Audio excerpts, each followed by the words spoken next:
Vamos a Primera de Corintios capítulo 3, versículos 4 en adelante. 1 Corintios 3. Porque Pablo fue quien hizo esa pregunta. ¿Quién es Apolos y quién es Pablo? 3, 4. Dice: porque diciendo el uno, yo ciertamente soy de Pablo, y el otro, yo soy de Apolos, ¿no sois carnales? ¿Qué pues es Pablo? ¿Y qué es Apolos? Y él contesta su propia pregunta: servidores por medio de los cuales habéis creído. Es lo que está diciendo. No somos nada en nosotros mismos, sino simplemente somos siervos. Somos instrumentos de Dios.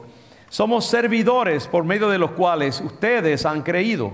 Y eso según lo que a cada uno concedió el Señor. En otras palabras, aún el ser servidores es obra y gracia del Señor. Yo planté, Apolos regó, pero el crecimiento lo ha dado Dios. Recuerden que Pablo está escribiendo esto en el contexto de gente que están como pugnando. Yo soy del partido de Pablo, yo soy del partido de Apolos. Pablo es mejor, Apolos es mejor. Y él dice: hey, ¿qué somos nosotros? No somos nada, somos simplemente instrumentos en las manos del Señor. Así que ni el que planta es algo, ni el que riega, sino Dios que da el crecimiento. Amén. Es decir, el que da la vida, ese es el que verdaderamente importa. Así que ni el que planta es sino Dios. Y el que planta y el que riega son una misma cosa, aunque cada uno recibirá su recompensa conforme a su labor. Porque nosotros somos colaboradores de Dios y vosotros sois labranza de Dios, edificio de Dios. Y hay un versículo ahí al final, en el versículo 21, creo que es... Bueno, no, está bien, vamos a dejarlo allí porque después le animo durante la semana continuar estudiando este rico pasaje. Yo voy a aludir a ello otra vez en algún momento. ¿Qué es Apolos? ¿Qué es Pablo? El domingo pasado, con el servicio en inglés, se me quedó en el tintero una buena parte del sermón, en el ajoro que tenía. Meche, me hace el favor de pasarme esa agüita que está ahí, por favor. Se me quedó una parte importante del sermón. Y cuando yo hablé acerca de darle a Dios primero, ¿cuántos recuerdan? ¿Cuántos estaban dormidos? Levante su mano si estaba dormido o si estaba despierto. Dale a Dios primero. ¿Recuerdan la historia de la viuda de Sarepta? Elías se acerca a ella, le pide agua, ella muy dispuesta a darle agua, le pide pan, y ella dice: eso sí que no puedo complacerte, porque lo único que me queda es este poquito de harina, este poquito de aceite para mi hijo y para mí. Ya después de eso no hay nada, no queda más nada. Y decíamos acerca de la importancia de darle a Dios primero, porque Elías le dice: bueno, hazme a mí primero una torta, y yo te prometo que nunca te faltará aceite, nunca te faltará harina, hasta que Dios haga llover sobre la tierra y venga la abundancia otra vez. Y yo decía que este es un principio operativo de los creyentes, de que nosotros tenemos que poner a Dios primero. Yo hace poco hablaba con una persona y veía que este individuo tremendamente dotado, con mucha inteligencia y mucha gracia y muchas cosas, pero como que nunca da pie con bola. Y esta persona creció en el Evangelio, pero como que hay una parte de su espiritualidad que no se ha orientado, no se ha alineado con la voluntad de Dios en su vida. Y entonces si yo pudiera, me atrevería a decirle: parte del problema es que te has apartado de Dios, creciste bajo promesa de Dios, no estás alineado con la palabra del Señor y los propósitos de Dios. Te has ido detrás del mundo, lo que piensa el mundo, lo que piensa la gente, la cultura, las corrientes. Si tan solo, yo tengo la claridad en mi mente que si tan solo este individuo se unificara con los propósitos de Dios y dejara de mirar a diestra y a siniestra, Dios estaría deseoso de bendecirles, prosperarles y llevarles adelante. Cuando Dios tiene un propósito en tu vida y tú lo niegas, no es lo mismo que cuando Dios no tiene un propósito en tu vida y niegas a Dios. Hay personas para las cuales Dios no tiene nada de propósitos personales, porque los misterios del universo, hay vasos de honra, vasos de deshonra, y yo creo que vasos de indiferencia también. Ahora, cuando Dios tiene un propósito con tu vida, cuando creciste en el Evangelio, cuando te iniciaste en las cosas de Dios, cuando Dios te marcó, si tú te apartas, es muy diferente, no vas a progresar, porque estás en desobediencia, estás ya en rebeldía contra los propósitos de Dios. y será mejor que te alinees, porque si no vas a estar siempre dando vueltas alrededor del mismo lugar, chapaleando el mismo lodazal, porque cuando tú pones a Dios en el primer lugar y le das ese lugar de preferencia, entonces eres prosperado y bendecido y todo te irá bien, como dice la palabra del Señor. Pero lo que yo quería decirles que no les dije es que la razón por la cual yo quise predicar ese sermón, aparte de hablarles acerca de ese retiro al cual Dios me está llamando y el sabático, que estos sermones están como dedicados a prepararlos a ustedes y a mí mismo también para ese tiempo espiritualmente hablando. La razón por la cual yo escogí ese pasaje fue porque una noche o una madrugada, peleando yo en mi mente con esta cuestión de tomar este sabático, sintiendo que Dios me estaba llamando a hacerlo y con el temor de qué va a pasar si uno se va, si algo sucede, si la gente no viene, si no dan, etcétera, porque entre comillas el pastor principal no está. El Señor, yo escuché claramente en mi mente esa palabra, dame a mí primero. Fue un pensamiento que vino como un bolido a mi mente. Y yo enseguida lo identifiqué con Elías. Hice una nota mental, cuando me desperté lo busqué. Y efectivamente, cuando él le dijo a la viuda de Sarepta, hazme a mí primero. Y lo que Dios me estaba diciendo es, mira, Roberto, despreocúpate de las consecuencias posibles. Hónrame a mí, obedéceme a mí, y yo me aseguraré de que tú no te arrepientas de haber obedecido. Dame a mí primero ese tiempo que yo te estoy pidiendo de retiro, porque esto no es una vacación, esto no es simplemente, yo he estado orando desesperadamente al Señor que haga contar cada día de este tiempo, que yo no desperdicie un solo momento, sino que Dios me depare sabiduría para usar ese tiempo para almacenar nutrientes para la próxima etapa después que yo termine, para mi congregación, el ministerio, el llamado de Dios en mi vida. Pero Él me ha dicho, tienes primero que apartarte y tienes que buscar más de mí, tienes que sacar ese tiempo para mí. Así que yo lo entiendo como un tiempo de retiro, no de vacaciones. Tengo que llenarlo con intencionalidad. Y Dios me dijo, dame a mí primero ese tiempo, quita tus manos del volante, confía en mí y no te preocupes por lo que pase, dame a mí primero. Y eso es lo que nosotros tenemos que hacer continuamente en nuestra vida, poner a Dios primero. Entonces yo estaba pensando en eso y por eso prediqué ese sermón. Y yo he continuado pensando en esto del sabático y quiero añadir un componente más a su sensibilidad y a nuestra sensibilidad como congregación y como pastor. Hoy yo quiero hablar acerca de otro tema y es la importancia de, escuche esto, no depender de ningún hombre o de ninguna iglesia o ninguna institución para nuestro fundamento espiritual. Si no alcanzo a decir más nada, ahí usted tiene el sermón en resumen. No dependa de ningún elemento humano, ponga cualquier nombre que usted quiera, sino de Dios para su fundamento espiritual. Hace poco leí en el New York Times, ayer mismo de hecho, un artículo que se titula El hombre más ignorante de América. Y es un hombre relativamente joven, ejecutivo de Google, que hizo tanto dinero que se pudo retirar a los 30 y pico de años. Vi su foto, ahí tiene como 30 y pico de años esta persona. Y este hombre fue tan traumatizado por la elección de Donald Trump que decidió no volver a leer ninguna noticia por un largo tiempo de su vida, ni saber nada del mundo allá afuera. Es decir, que este hombre lleva más de un año, como un año más o menos de la elección de Trump, rehusándose a leer periódicos o a saber nada de noticias de lo que está pasando en el mundo. Es como si fuera un aborígene metido en una selva de por allá de Australia o del Amazonas.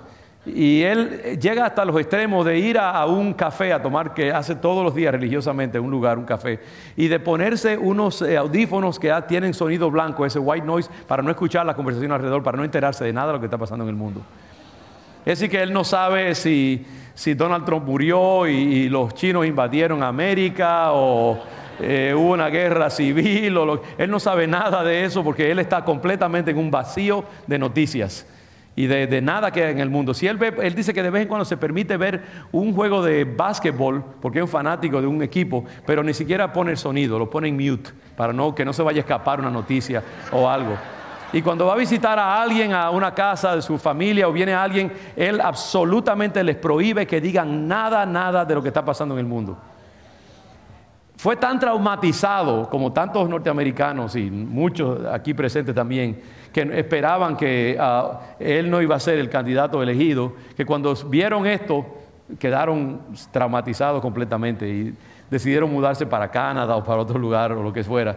Pero eso indica muchas veces la dependencia que tiene la gente acerca de lo que pasa en el mundo. Y de a veces cuán fácil el mundo puede destabilizar y cambiar el estado de una persona que está tan agarrado y tan vinculado con el mundo. Y nosotros también podemos estar tan atados a las circunstancias que lo que pasa a través de nosotros muchas veces puede determinar nuestra felicidad o nuestra total miseria, porque estamos apegados al mundo. Hay algo que nos une a los eventos. Pero saben, hermanos, que la postura que Dios quiere para cada uno de nosotros no es una postura de vínculo excesivo con el mundo, sino todo lo contrario. Dios quiere de nosotros una independencia radical de los hombres o las mujeres o su liderazgo o su influencia sobre nosotros. El cristiano maduro ha logrado desconectar sus emociones y sus apegos a las cosas que pasan alrededor de él o de ella. No es que no sintamos, claro que sí, podemos sentir, pero hay una zona de nuestro ser sagrada, un lugar íntimo, santísimo, donde los hombres no pueden meter su influencia, porque ese lugar está reservado solamente para la presencia de Dios en nuestras vidas y nuestra relación íntima con Él. La persona madura, el cristiano maduro, está tan conectado con Dios y con la eternidad que las cosas de este mundo son completamente secundarias para él o para ella. Verdaderamente, como hay un himno en inglés que dice que las cosas del mundo se van disipando y desapareciendo a la luz de su hermoso rostro que contemplamos. Y eso es lo que Dios quiere que cada uno de nosotros entienda, que no podemos amar nada de este mundo, usando la palabra amar en el sentido como de una conexión visceral y absolutamente umbilical con el mundo y sus eventos y sus fluctuaciones. Primera de Juan, capítulo 2, versículos del 15 al 17. Ustedes conocen ese pasaje. No améis el mundo, ni las cosas que están en el mundo. ¿Y qué es el mundo? El mundo es el cosmos. El mundo es todo lo humano, todo lo físico, todo lo temporal, todos los eventos que tienen que ver con el tiempo y el espacio. Si alguno ama al mundo, el amor del Padre no está en él. Porque todo lo que hay en el mundo, diga todo. Eso incluye el amor de un hombre, el amor de una mujer, el amor de un hijo, una carrera, un matrimonio, algo que uno persigue intelectualmente, una amistad, influencia sobre los demás, lo que otros piensen de ti, tu juventud, tu belleza, tu vitalidad. No te apegues a ninguna de estas cosas. Amar, en el sentido en que Pablo está usando esa palabra, es como amar desmedidamente, apegarse a ello, darle excesiva importancia, ¿no? Todo lo que hay en el mundo, los deseos de la carne, deseos de los ojos, la vanagloria de la vida, no proviene del Padre, sino del mundo. Y el mundo pasa y sus deseos, pero el que hace la voluntad de Dios permanece para siempre. Gloria al nombre del Señor. Esa radical independencia del mundo se hace extremadamente importante. Y sabe algo, hermanos, que esa es la garantía más grande que usted puede tener de felicidad y contentamiento. Porque de otra manera, si usted es controlado por algo de este mundo, por circunstancias o eventos, o por lo que la gente piense o haga a usted, su estado emocional siempre va a estar dependiendo de lo que pasa, de lo que le dicen, lo que le hacen, si lo tongonean, si lo levantan, si lo dejan caer, si lo atacan, si lo critican, si lo bendicen. Usted va a ser como un yoyo, subiendo y bajando continuamente según el mundo fluctúa. Y eso no es lo que Dios quiere para nosotros. Yo de nuevo quiero enfatizar ese hecho. Cuando uno está en Dios, cuando uno verdaderamente ha bebido de esas aguas profundas de la Escritura, uno ha desarrollado una independencia del mundo y sus placeres. A mí me encanta esa expresión de la mujer de la Sirofenicia, Sirofenicia. Sí, la Sirofenicia. Que Eliseo viene a donde ella agradecido de que ella... No, no es la mujer sirofenicia. ¿Cómo se llama ella? No se me ocurrirá. La tsunamita. La tsunamita. Es que Sirofenicia, tsunamita, viuda. Uno se le cruzan los alambres. La tsunamita le hizo un gran favor a Eliseo, preparándole un aposento y mostrando una gran preferencia, de hecho, por el reino de Dios. Y Eliseo, deseando agradar a esta mujer y teniendo influencia, como tenía él, como un gran profeta de Dios, le dice: mira, tú has sido tan solícita con nosotros, ¿qué puedo hacer por ti?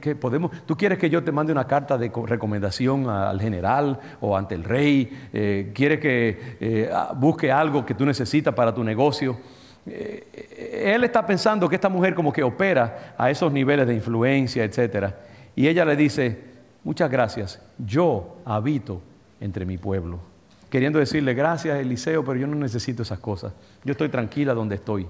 Y yo siempre he visto esa declaración de esta mujer como una expresión de gran madurez. El cristiano maduro se distingue por eso. La gente, mira, si te quieren, bien; si no, amén, gloria a Dios. Pero tú buscas agradar a Dios y honrar a Dios, y ese es tu placer, la intimidad que tú tienes con Dios. La gente que está en el Espíritu, hermanos, no se dejan tongonear ni zarandear por cosas de este mundo. Cuando Naamán viene ante Eliseo, también el sustituto de Elías, con una carta de autoridad de parte del rey de Siria, como mandándolo, ordenándole que sane a su profeta y todo ese lío, y Naamán llega con todos sus carros y su ejército y toda su gente, creyendo que con eso va a impresionar al profeta de Dios. El profeta de Dios ni siquiera los recibe personalmente y envía a un sirviente para que atienda a ese arrogante general. Y le dice: tírate 7 veces en el Jordán y vas a ser sano. ¿Por qué? Porque Naamán viene con todo ese sentido de la vanidad del mundo, la autoridad de los generales. Él cree que va a impresionar, pero el profeta de Dios vive en la eternidad, vive en el Espíritu. No lo va a impresionar, no importa cuántas líneas tenga en sus espaldas y cuántos adornos y medallas. Él mira solamente la voluntad de Dios en la eternidad. Ningún hombre de ese mundo, por más uniformado que esté, va a impresionar su vida. Yo creo que esa es la postura radical de un hombre o una mujer que está fundamentado en Dios. Es una independencia. Claro que sí. Mire, si Dios le bendice, disfrute. Si Dios le da riqueza, gloria a Dios, qué bueno. Pero si se la quita, que no le quite su mirada de Dios. Que no le quite su capacidad para disfrutar de un buen café, o de un plátano con bacalao, o de un vaso de refresco, de una limonada fresca. Porque usted sabe que con Dios usted está bien, no importa qué. Y es esa idea, ¿no? Cuando su estado anímico y su identidad, su sentido de autoestima está fundamentado en lo que Dios piensa de usted, no lo que los hombres piensan, nadie puede traumatizarlo, ni hacerle daño, ni hacerle sentirse como que usted no vale nada. Hace poco hablaba con una persona, también en una sesión de consejería, que hay sobre este individuo como una sombra de tristeza y de esterilidad espiritual. Una persona que ama a Dios increíblemente y que verdaderamente tiene mucho que dar, pero hay algo, una tristeza. Y hablando con esta persona, uno se da cuenta, y parte del problema es esa falta de afirmación que recibió de sus padres, divorcio en su familia y otras cosas. No quiero entrar en tanto detalle, pero evidentemente, y él lo sabe, que la raíz de su drama está en no haber recibido afirmación de parte de su padre, una familia quebrada, una esterilidad en su ambiente familiar, y no ha podido zafarse de eso porque, claro, está todavía tan apegado a lo que le hicieron o no le hicieron, que no puede entrar en la felicidad que Dios tiene para él. Y yo creo que la tarea en ese caso de la consejería es cómo ayudar a esta persona a renunciar a ese pasado y pensar en lo que Dios piensa de él, cómo Dios lo ve, cómo Dios lo ama, cómo Dios lo valida, los buenos propósitos que Dios tiene para él. Hermano, si el mundo no te afirmó, no te bendijo, Dios te ama como tú no te puedes imaginar. Si te dejaron, se lo pierden ellos, ¿sabes? El Señor te ama y te valida. Vive contento con lo que tú has recibido de tu Padre Celestial, lo que tú eres en Dios. Y no dejemos que ninguna cosa de este mundo nos aparte de esa felicidad que Dios tiene para nosotros. Dios nunca cambia, Dios nunca fluctúa. Él es el mismo ayer, hoy y por los siglos. Y la fundación de tu identidad personal es Dios, no ninguna cosa de este mundo. ¿Por qué digo yo todo esto? Esto es de bendición, yo asumo, para usted personalmente, pero el origen de esta meditación es precisamente mientras yo he ido pensando acerca de ese sabático, que ya se está haciendo famoso, y lo que eso implica. Yo quiero prepararlos a ustedes para algo, y es que no se apeguen a ninguna persona de este mundo. No se apeguen a mi persona, para ser más claro todavía, ni a nadie, ni a Gregory, ni a Mick, ni Samuel, ni Isaías, ni el diácono que usted más ama, ni la anciana que le trajo al evangelio. Mire, mantenga su mirada puesta en Jesús solamente, y no deje que nada más cambie. Yo he tenido que luchar conmigo mismo. Son 36 años que yo llevo conectado con esta congregación, y 34 de ellos sirviendo como su pastor. Usted sabe que después de tantos años así, uno ya se solda, se le pega. Hay como los cables, eso que a tanto usarse ya como que están derretidos uno con los otros en una máquina.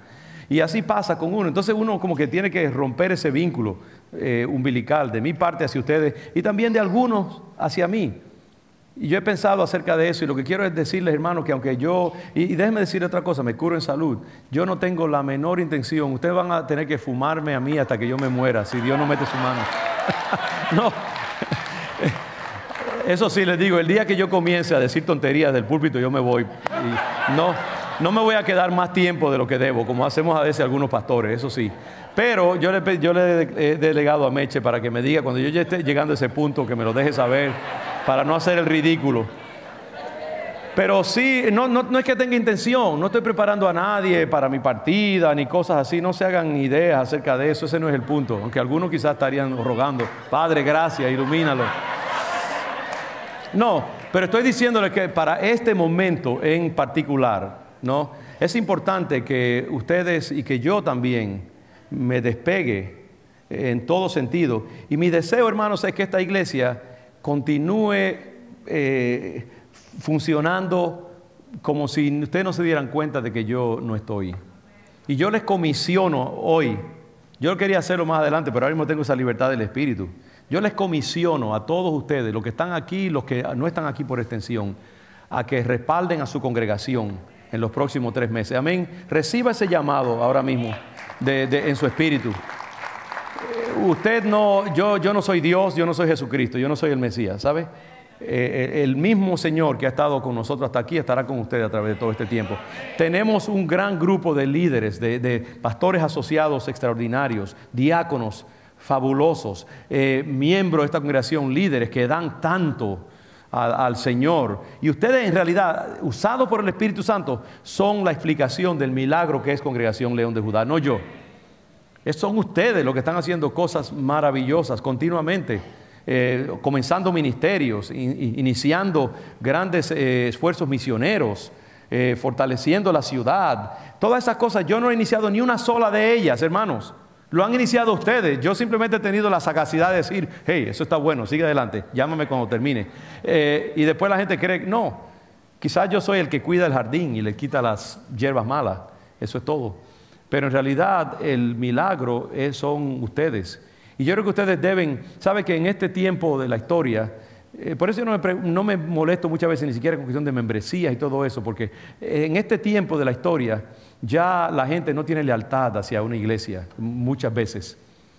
Cuando encuentran un mejor postor, alguien que les ofrezca algo más bonito, una corbata más linda, llamativa, unos zapatos más brillantes, un sentido del humor mayor, mejores ilustraciones, más gente que los tongonee, echan un pie en un instante y se olvidan de su iglesia.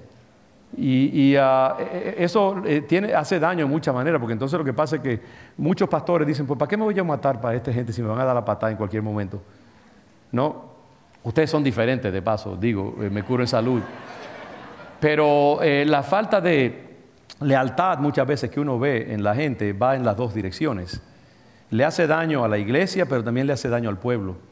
porque entonces no hay sacrificio de parte de los pastores, no hay ese darse. Y entonces es en ambas direcciones. Dios quiere un pueblo fiel, un pueblo leal.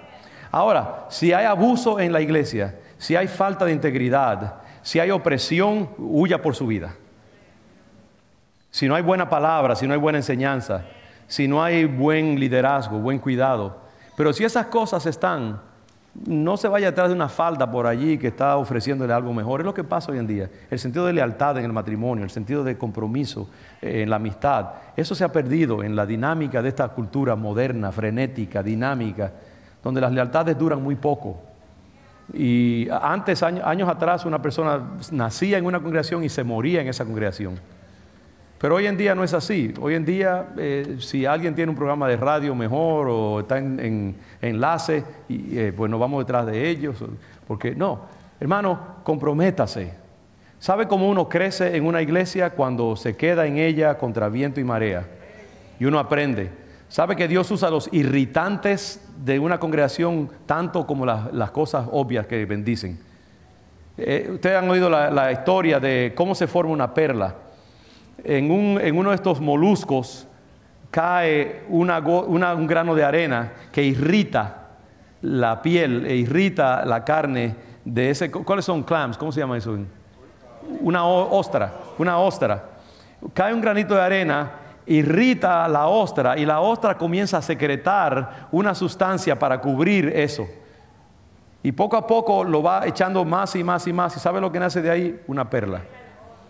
Y yo digo eso, que muchas veces de las cosas que no nos gustan y que suceden desagradables en una congregación, se crece tanto como de las cosas que obviamente nos bendicen. Y a nosotros no podemos huir. Una congregación es como un matrimonio. La relación con una iglesia, hay tiempos de gran bendición y hay tiempos de prueba. Y hay tiempos de tedio también. Y hay que simplemente permanecer firmes en los caminos que usted ha escogido. Usted ha hecho un voto, manténgase en ese voto. No camine por carnalidad o por ilusión vana. Camine por principio, por promesa, por compromiso, por integridad. Eso es lo que mantiene una familia unida y eso es lo que mantiene una congregación unida también. Entonces, para mí, este sabático representa una gran oportunidad para destetar a mi iglesia de mí como destetarme a mí de ella también. Yo ahora he entendido que eso que comenzó simplemente como una asignación de parte de Dios en un momento profético de leer la Escritura, estos pasajes de Josué, se ha convertido en algo de lo cual Dios me está hablando continuamente y me está nutriendo. Y ya yo veo el gran propósito que Dios tiene en este tiempo. Es un ejercicio de independencia, es un ejercicio de despegue, es un ejercicio de fe para todos nosotros. Es una gran oportunidad para que la iglesia también sepa que este que está aquí no es Dios, yo no soy el Mesías, ciertamente. Es más, a veces soy un obstáculo, más bien, un impedimento para lo que Dios tiene. Y siempre le pido, Señor, remuéveme a mí mismo también, en el momento en que yo impida que tu gracia corra y que tus propósitos sean cumplidos con esta congregación. Pero tenemos que destetarnos. Los hombres son meros instrumentos, hermanos. Los hombres somos andamios para la verdadera construcción que Dios tiene. Somos frágiles instrumentos de la gracia de Dios. Y cuando Dios nos usa, tenemos que hacerlo con mucha humildad y dándole siempre la gloria al Señor y mirando hacia Él y apuntando siempre hacia Él. No ponga su fe en nadie, no ponga su esperanza en nadie. Aprenda a vivir por fe, aprenda a vivir por principios, aprenda a vivir por toda palabra que sale de la boca de Dios. Y si algo pasó en su congregación que no le gustó, mire, sacúdase y siga para adelante, más fuerte que antes. Y manténgase firme mirando hacia el Señor. Los hombres siempre nos traicionarán, los hombres siempre nos dejarán cortos, porque eso es la naturaleza del hombre. Solo Dios permanece fiel y nunca nos traiciona. El éxito a largo plazo de un ministerio no puede depender jamás de un ser humano. Y si lo hace así, cuando esa persona desaparece o falla o algo, el ministerio colapsa. Tiene que tener una base mucho mayor que un ser humano. La única entidad a la cual nosotros podemos estar apegados es Cristo Jesús solamente. Y es interesante que aún en eso que acabo de decir, hay mucha complejidad. Porque Cristo dice, permaneced en mí y yo en vosotros. Queriendo decir, hey, péguense a mí, mírenme a mí, manténganse firmes en mí y su lealtad en mí. Pero ¿sabe qué? Que en el ministerio mismo de Jesucristo se dio algo bien interesante, y es que en un momento dado Él también se separa de sus discípulos.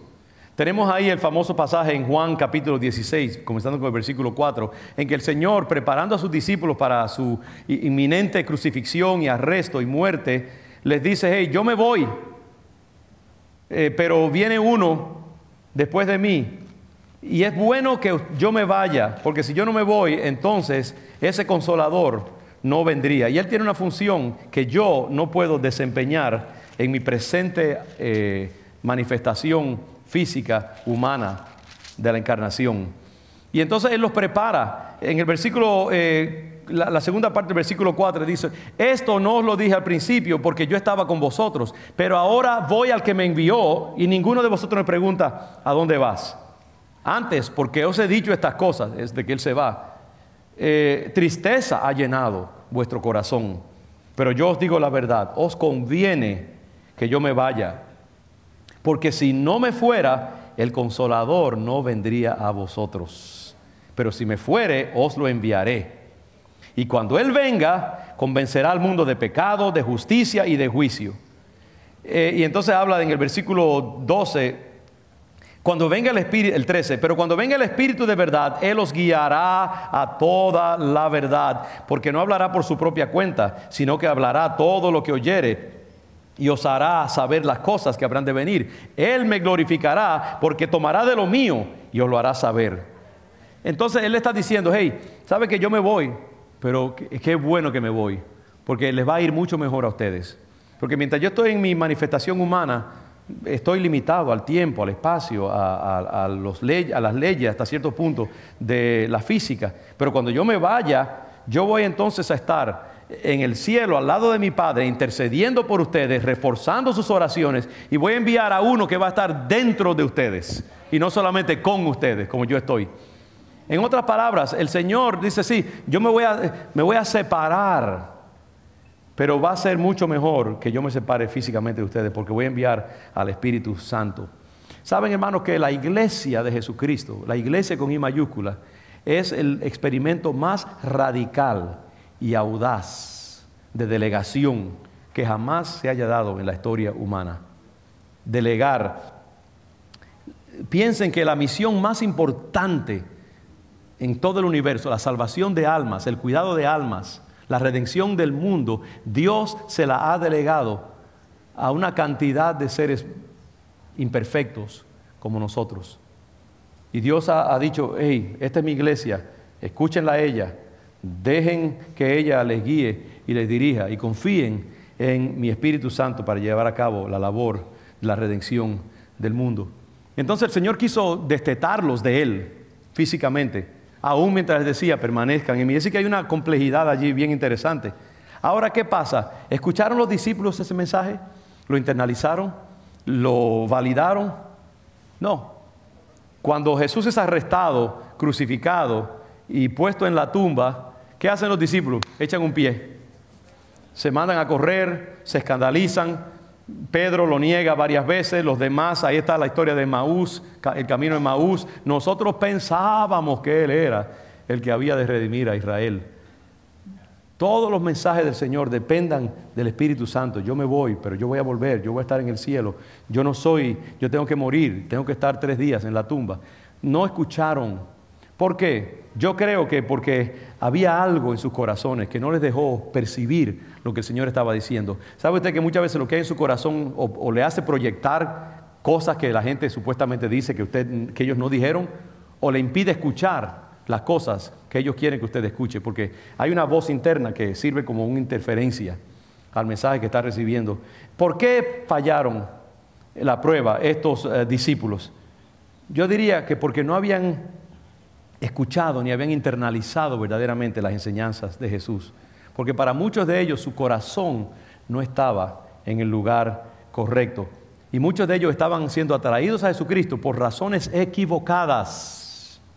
Algunos seguían a Jesús por los milagros que Él hacía, otros porque le daba comida. Ustedes recuerdan que Él dijo: ustedes me siguen por los panes y los peces que yo que yo les doy a ustedes, ¿no? Otros porque querían posiciones de poder, como los discípulos. Señor, cuando tú estés en tu trono, ponga a mi hijo a la derecha y otro a la izquierda, buscando el politiqueo, ¿no? Siempre buscando estar en ventaja cuando llegue el momento de poder. Muchos que veían a Jesús como un hombre de poder al sentido humano, no lo veían como poder en el sentido espiritual de la palabra, sino que lo veían simplemente como un libertador político. Otros porque como tanta gente en el mundo estaban adictados a una persona carismática, poderosa, como tantas masas. La gente le gusta a la gente bombástica, con mucho pelo, con una corbata bien cara, con un traje de $800, y se van detrás de eso muchas veces. Y no están buscando verdaderamente otra cosa. Cuando ustedes, hermanos, se apeguen a un líder, a una iglesia, lo que sea, no estén buscando las cosas externas más obvias. Busque las cosas del corazón. Cuando usted esté buscando una compañera, un compañero para casarte, no esté buscando con muchos dientes y con 6 pies de altura. Búscalo con un corazón saludable, una capacidad para amar, para proteger, para darse, con salud emocional, con una espiritualidad profunda. Esas son las cosas que perduran a través de las enfermedades, la vejez, los partos, la pérdida de la belleza, de la juventud. No voy a ser más gráfico de ahí, aunque me siento inclinado, me siento inclinado a hacerlo. No, busque el corazón, busque las cosas de adentro. La gente se va detrás de la persona llamativa y obviamente poderosa, como vemos hoy en día en muchos países del mundo. Por eso es que la guerra en este mundo es casi inevitable, porque el mundo se está llenando de hombres que la testosterona les sale por las orejas. En muchos países del mundo está pasando eso, grandes caudillos que están gobernando el mundo y que están llevando el mundo a un punto posiblemente de gran conflagración militar, porque hay demasiada virilidad y la gente va detrás de esa gente que promete que ellos tienen la solución a todos sus problemas. Y muchos de estos discípulos estaban buscando a Jesús por eso, porque les prometía, Él iba a conquistar, Él iba a quitar la bota romana de sobre el cuello de los judíos, iba a establecer a Israel otra vez como poder regional. Y cuando Él no llenó esas expectativas, se desanimaron totalmente y se desplomaron. Sus propósitos y sus motivaciones no eran las mismas. Y así pasa con muchos de nosotros también. Y muchas veces que el crecer en nuestra fe requiere una crisis que nos muestre las debilidades de nuestra fe. Y por eso es que Dios muchas veces interviene para mostrarnos las debilidades y las falsedades de los fundamentos de nuestra espiritualidad y nos quita cosas para paradójicamente fortalecernos. Muchas veces las iglesias están fundamentadas alrededor de un líder carismático, elocuente, dinámico, obviamente espiritual, con energía extra. Y eso pasa aún en las iglesias más sofisticadas. Hay tantas razones, ¿no?, que atraen a la gente a las iglesias. A veces un programa de música, a veces viajes y embelecos y fiestas y cumpleaños y todas esas cosas la gente está buscando. No, tecnología, buenos asientos, un edificio grande y lujoso y llamativo, presentaciones de PowerPoint, pantalones jeans y camisa hawaiana de parte del predicador. Todas estas cosas muchas veces son las que la gente está buscando hoy en día. Y todo eso está completamente alejado de lo que verdaderamente es el Evangelio, la búsqueda de Dios y de una espiritualidad sana. Y por eso es que Pablo está diciendo, hey, no miren a ningún líder. Yo no soy nadie, Apolo no es nadie. Oh sí, Dios nos ha dado revelaciones, nos ha dado inteligencia, intelecto, teología compleja, pero nosotros no somos nada excepto meros siervos jardineros del Señor. Y el que crea la vida es Dios, y a Él es a quien tenemos que mirar. Hermanos, Dios es extremadamente celoso de su gloria. Esa palabra de celoso puede parecer escandalosa aplicada a Dios, pero Él mismo se la aplica a sí mismo. Éxodo 34:14 dice, porque no te has de inclinar a ningún otro Dios, pues Jehová, cuyo nombre es celoso, con C mayúscula, Dios celoso es, valga la redundancia. Porque Dios, cuyo nombre es celoso, Dios celoso es. Dios no comparte su gloria con nadie. Y cualquier afecto desmedido sobre cualquier cosa de este mundo, sea un hombre, una mujer, una iglesia, un sistema político, un líder, un hijo, un amor, un matrimonio, una apariencia física, un estado de salud, cualquier cosa que tú ames demasiado más que Dios es idolatría y Dios lo aborrece. Y el Espíritu Santo lo va a distinguir cuando tú lo sientas. Y te vas a hacer daño a ti mismo, porque Dios no comparte ese lugar de su trono. Ese trono es para Él solamente. Y nosotros tenemos nuestros dioses tienen que caer de bruces delante de Dios, antes de que Dios nos bendiga y extienda su mano de misericordia sobre nosotros. Hay muchas razones, ya voy aterrizando aquí, muchas razones que se ofrecen a mi mente por las cuales Dios muchas veces nos quita aquellas cosas sobre las cuales ponemos una confianza excesiva. Y yo creo que esto le va a ser de bendición. Escuche esto, porque aunque está puesto en una forma negativa, pero sus implicaciones son extremadamente positivas y edificantes. ¿Por qué razones nos quita Dios muchas veces las cosas que más amamos? Primero, Dios nos quita los soportes humanos para que aprendamos a depender exclusivamente de Él, o aprendamos a depender más de Él y no sobre ninguna cosa de este mundo. Cuando nosotros aprendemos a depender de Dios, entonces nos convertimos en gente mucho más madura, más estable, más poderosa espiritualmente. Somos menos frágiles, somos menos propensos a ser afectados por las circunstancias cambiantes de la vida. Sabe que muchas veces hay individuos que mientras más insisten en la aprobación de la gente y en la compañía de la gente, más se aleja la gente de ellos. La gente extraña. Mientras usted más independientes de ellos, más lo buscan. Cuando una mujer está demasiado pegada a un hombre, o un hombre de una mujer, lo que viene es el desprecio y el descuido. Muéstrese independiente, usted verá cómo vienen donde usted enseguida. No le estoy dando ahí una cosa para que manipulen tampoco. Yo les conozco bien. Pero es paradójico, hermanos.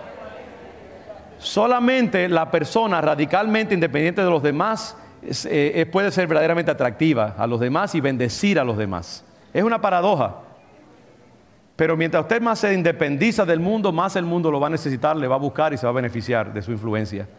Y muchas veces Dios, en su deseo de fortalecernos y bendecirnos, al detectar que estamos dependiendo de demasiadas cosas humanas, nos quita esas cosas para que aprendamos, wow, me quitaron las muletillas y puedo caminar de lo más bien. Hace poco vimos un video de nuestra nieta. Estas son las historias de las nietos y los nietas, ¿sabe? Los abuelos siempre hacemos. Elisa, que tiene 1 año y pico, se subió sobre una silla y estaba en la parte de abajo de la silla, como a 2 pulgadas del piso. Y cuando se encontró allá arriba no sabía qué hacer y estaba en crisis porque pensaba que se iba a caer. Lo que tenía que hacer era bajar 2 pulgadas y ya estaba en el piso. Y muchas veces así pasa que nosotros creemos como que el mundo se va a caer si pierdo tal cosa, pero estamos cerquita de la solución. Y solo tenemos que darnos cuenta de nuestra independencia para decir, wow, yo no necesito tantos andamios y tantas cosas para sobrevivir. Y a veces Dios te quita esas cosas para que dependas más de Él solamente, porque si Él está contigo, ¿quién contra ti? Dios nos quita nuestros soportes para que dependamos más de Él. En segundo lugar, muchas veces Dios nos quita nuestros soportes humanos porque Él quiere darnos algo mejor. Y mientras nosotros dependamos de alguien o de algo externo, no podremos recibir ese mejor don que quizás Dios tiene para nosotros, ¿no? A veces Dios tiene que crear un vacío artificial para poder llenarlo con algo mejor. Porque muchas veces estamos tan acostumbrados, ¿no?, a lo familiar y a lo cómodo y a lo predecible, que ya no crecemos. Y no nos vamos a soltar de eso porque al ser humano le gusta lo cómodo, lo predecible y lo seguro. Y entonces Dios tiene que despegarnos con los dedos en blanco de lo que estamos agarrándonos para que aprendamos que, no, mira, yo tengo algo mejor para ti. Entonces ten cuidado, muchas veces si algo pasa en tu vida, si pierdes algo que tú amas, no te tires a morir, sino piensa, Señor, ¿qué hay detrás de todo eso? ¿Y qué tú tienes para mí en el futuro? Entonces muchas veces Dios nos quita los andamios para mostrarnos algo mejor y entrarnos en algo mejor. Simplemente dale tiempo al Espíritu Santo antes de que te suicides para, Dios libre, y espera a ver lo que Dios tiene para ti, ¿no? Volviendo a eso de Juan capítulo 16, 4 al 15, el Espíritu Santo era mejor. El Espíritu Santo era mejor para los discípulos que el mismo Jesús físico que estaba con ellos. Entonces Dios tenía que destetar a los discípulos del Jesús físico para que el Jesús ascendido y el Espíritu Santo pudieran hacer esa obra mucho mayor que ellos necesitaban. Si hubiera sido por ellos, se hubieran quedado con la sábana de seguridad esa, que era Jesús en su manifestación humana. Entonces Dios nos quita a veces nuestros soportes para hacer lugar para algo mejor. En tercer lugar, Dios a veces nos quita nuestros soportes humanos o circunstanciales, porque Él quiere que descubramos que somos capaces de vivir con la fortaleza y los dones que Él nos ha dado a nosotros, y que no necesitamos necesariamente, no requerimos esas ayudas aleatorias y secundarias de las cuales tanto dependemos. Qué bueno cuando uno descubre que, wow, Dios y yo somos mayoría. Dios me ha bendecido, Dios me ha dotado, Dios me ha provisto, y yo puedo moverme con toda confianza en mi vida. Prueba tus alas y comienza a dar pasos de fe en el nombre del Señor. Y cree que Dios estará contigo. Y en la medida en que tú comiences a usar esas alas y a dar pasos de bebé, tus piernas se fortalecerán, tu mente se aclarará, Dios comenzará a proveerte, a abrir el mar delante de ti y llegarás mucho más lejos de lo que tú pensabas que podías llegar. Dale gracias a Dios porque te está obligando a entrar en la dotación que Él ha dado sobre tu vida. Entonces nos quita los soportes para que dependamos más de Él, porque quiere que tengamos algo mejor y porque también quiere que descubramos que somos capaces de usar la fortaleza y los dones que Él nos ha dado. Hay una cuarta cosa que quiero poner en tu mente. Dios a veces nos quita los soportes humanos porque Él quiere sacar a la luz y a la superficie motivaciones y mecanismos mentales equivocados y dañinos.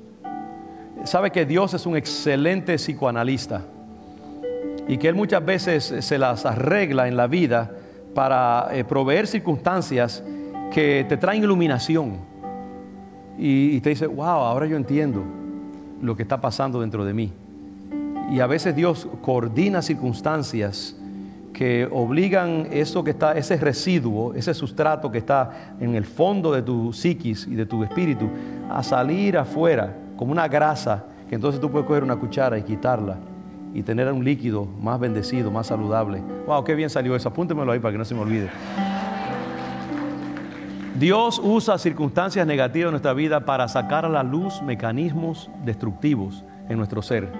Por eso es que David dice, examíname, oh Dios, y conoce mi corazón. Pruébame y conoce mis pensamientos. No es que Dios no conozca tus pensamientos. Ayúdame a mí a conocerlos, más bien lo que está diciendo. Sácalos a la luz. Pruébame y conoce mis pensamientos y ve si hay en mí camino de perversidad y guíame por el camino eterno. Dios se especializa en ponerte en situaciones que te hacen que las cucarachas que están ahí abajo salgan a la luz y salgan corriendo. Por eso es que en Deuteronomio capítulo 8, son una línea de asociaciones aquí que si no me paro voy a seguir aquí todo el día.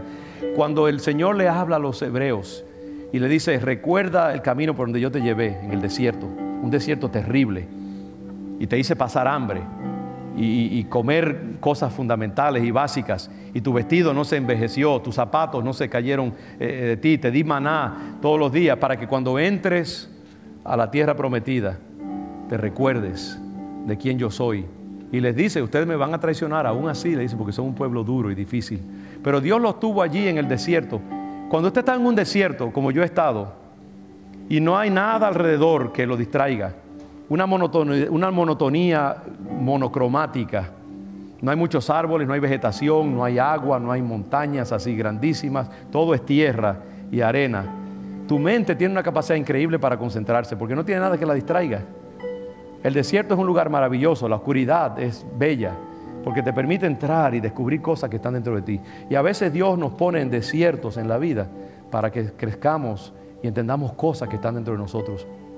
Heridas, distorsiones, defectos del alma, egoísmo, pecados estructurales, cosas que están dentro de nosotros. Y si tú no pasaras por la crisis, no encontrarías esas cosas. Y no podrías entonces sometérselas al Señor para ser tratada por Él.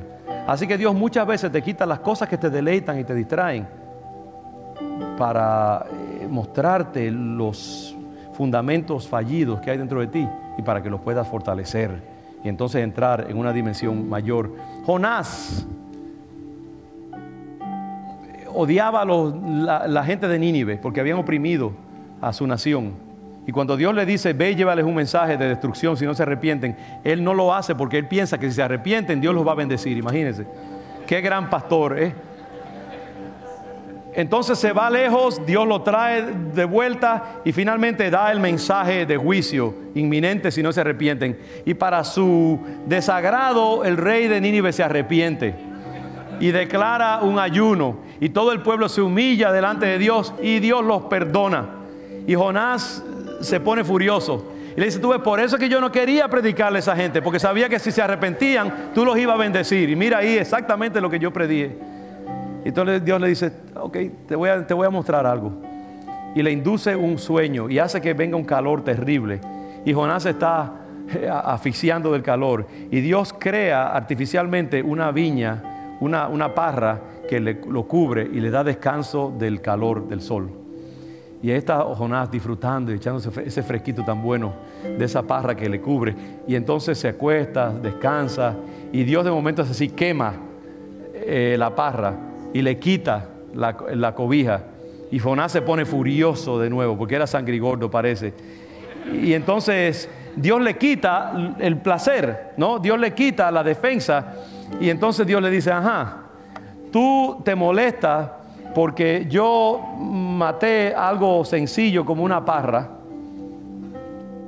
y no te compadeces de todas esas almas que yo he creado, de las cuales tengo compasión, que no conocen su mano izquierda y su mano derecha, no han recibido ningún tipo de instrucción y de enseñanza. Mira la desproporción de tus consideraciones. En otras palabras, Dios le quitó su placer para mostrarle odio que había en él, resentimiento, apego étnico, falta de corazón pastoral y de misericordia. Pero requería que le quitara su descanso y su comodidad. Y Dios a veces nos quita nuestro descanso y nuestra comodidad para enseñarnos algo que está dentro de nosotros. Y lo último que quiero decir acerca de eso es que a veces Dios nos quita lo que más amamos para encarnar en una forma gráfica un principio espiritual.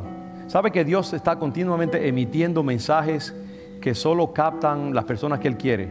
Puede que sea 100 años después, 1000 años después, pero tú y yo somos gente radioactiva que está siempre emitiendo mensajes y ondas que solamente pueden captar ciertas personas que están capacitados para hacerlo porque Dios los capacita.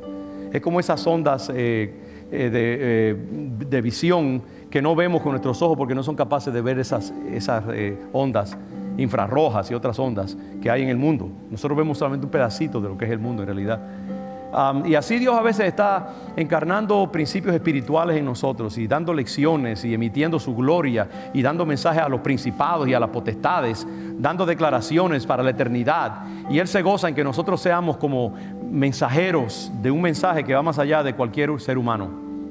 Y eso pasó con Ezequiel, que el Señor le dijo, te voy a quitar lo que tú más amas, el deleite de tus ojos, te voy a quitar a tu esposa. Esencialmente la voy a liquidar y te prohíbo que guardes luto de ella, te prohíbo que la llores, te prohíbo que hagas cualquier tipo de manifestación de dolor o de luto por ella. Y él llama entonces a Ezequiel y le enseña por qué él está haciendo eso. Último, ya les prometo, busquen Ezequiel capítulo 24 y eso les dejo allí ya con esa última lección espiritual. Ezequiel capítulo 24, porque eso es lo que digo, que muchas veces Dios está haciendo cosas y nos quita y hermano, cuando tú pierdas algo en el mundo, bienvenidos los sonidos, no se preocupen, está bien, les bendigo. Yo sé que tienen que ir a buscar a sus hijos y nos hemos extendido, tranquilos, amén. ya estoy terminando. ¿Sabe muchas veces, hermanos, que a veces nosotros abandonamos las lecciones que Dios tiene para nosotros prematuramente y por eso no le sacamos provecho a los eventos de la vida? Cuando nos quitan algo que amamos y que apreciamos, echamos una perreta como echó Jonás, en vez de decir, Señor, ¿qué me estás diciendo con esto? ¿Qué principio espiritual estás encarnando? ¿Qué provecho le puedo sacar a esto? ¿Cómo puedo beneficiarme? ¿Qué ondas invisibles estás enviando? Que si yo me aquieto y aquieto mi espíritu y pido discernimiento, tú me vas a hablar en una forma mucho más elocuente que lo que jamás me has hablado. Y entonces Dios dice, ok, ¿tú quieres escuchar? Te voy a decir, te voy a enseñar, te voy a instruir. Y el Señor le dijo a Ezequiel, yo te voy a quitar. En versículo 15, hijo de hombre, he aquí que yo te quito de golpe el deleite de tus ojos. No endeches, ni llores, ni corran tus lágrimas. Reprime el suspirar. No hagas luto de mortuorios. Ata tu turbante sobre ti. Pon tus zapatos en tus pies y no te cubras con rebozo, ni comas pan de enlutados. Dice que a la tarde murió la mujer de Ezequiel después de recibir ese mensaje. Y lo que Dios le estaba diciendo a Ezequiel, tú vas a encarnar un principio que yo quiero que este pueblo guarde, y es que yo les quito a ellos el deleite de sus ojos, que es esa tierra que ellos tanto aman, que yo les he dado, y que quité otras naciones más poderosas que ellos para dársela a ellos, pero en su idolatría y su ingratitud me han ofendido, y ahora yo quito esa tierra que ellos tanto aman, ese orgullo que ellos tienen, ese apego desmedido a la tierra y a las cosas del mundo en vez de a mí. Yo se la quito y ellos no van a tener tiempo ni oportunidad para guardar luto, porque va a ser tan súbita la pérdida que no van a tener oportunidad de hacer eso. Y yo los mando a ellos a que se comporten de esa misma manera. Entonces Dios, aunque sufría, dice que yo profano el santuario de mi gloria, la gloria de vuestro poderío, el deseo de vuestros ojos y el deleite de vuestra alma, y vuestros hijos y vuestras hijas que dejasteis caerán a espada.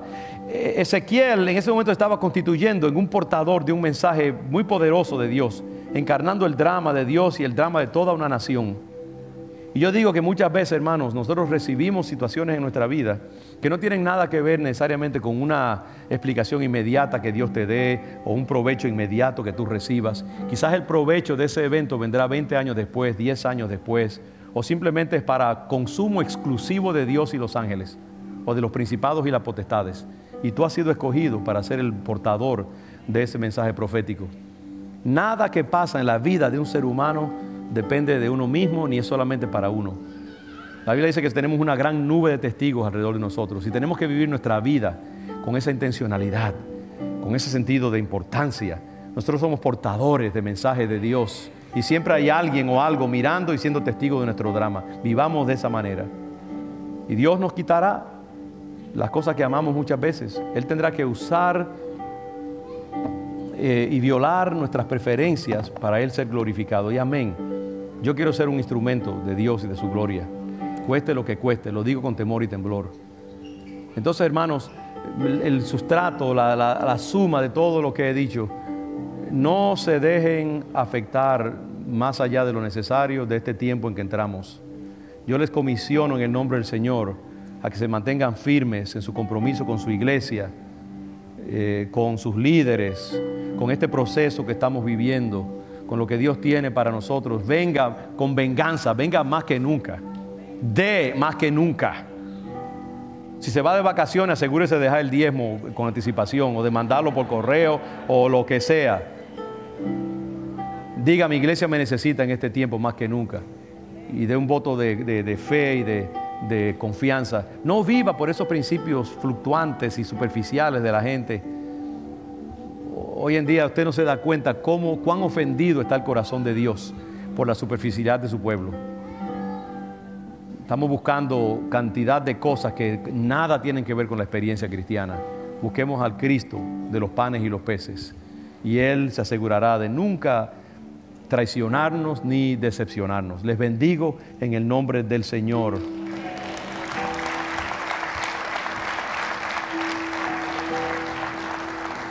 Ahora, Padre, inclinamos nuestra cabeza delante de ti y ante tu verdad. Y nos comprometemos de nuevo radicalmente contigo, con tu reino, con tu palabra, con los principios de la eternidad. Ayúdanos a ser un pueblo verdaderamente espiritual, profundo, íntegro, estable en nuestros compromisos y nuestros votos de fidelidad a nuestros seres queridos, a tu iglesia, a tu reino, a las cosas que valen verdaderamente en este mundo. Quita toda infantilidad de nosotros, Señor, y haznos un pueblo capaz de consumir buena comida.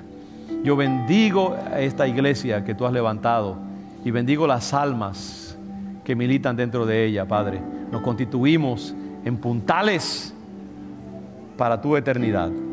Y bendigo a mis hermanos en el nombre de Jesús. Amén y amén. Dios les bendiga.